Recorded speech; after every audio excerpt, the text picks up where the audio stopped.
एथर team India रो विदा हेले रोहित और गंभीर। रोहित गंभीर को बेला खराब, निराशजनक प्रदर्शन महंगा पड़िला रोहित को पाई।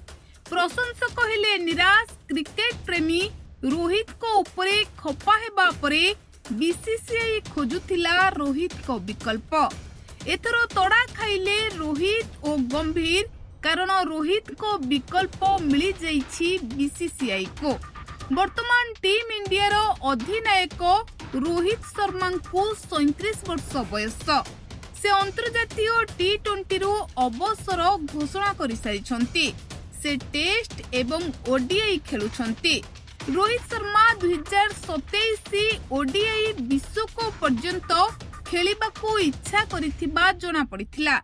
2027 ओडीआई विश्वकप आउ 3 वर्ष बाकी अछि।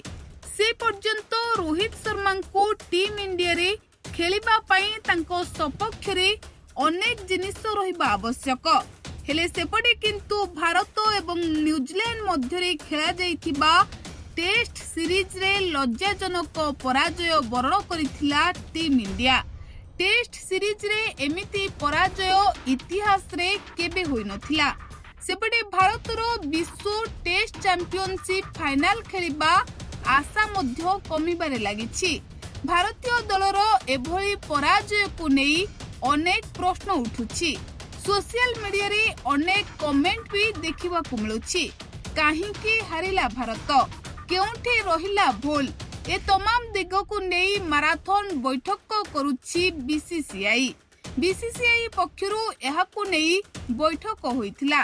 प्राय 6 घंटा धरी बैठक रे एहा मध्य चर्चा हेउछि कि अधिनायक रोहित शर्मा एवं कोच गौतम गंभीर को रोक ठोक सुनाई देइछि बीसीसीआई। बॉर्डर गाभास्कर ट्रॉफी रे जदि भारत पुणी खराब फॉर्म जारी रखे तेबे रोहित विदा हेबा रास्ता एकदम खोली जिवो।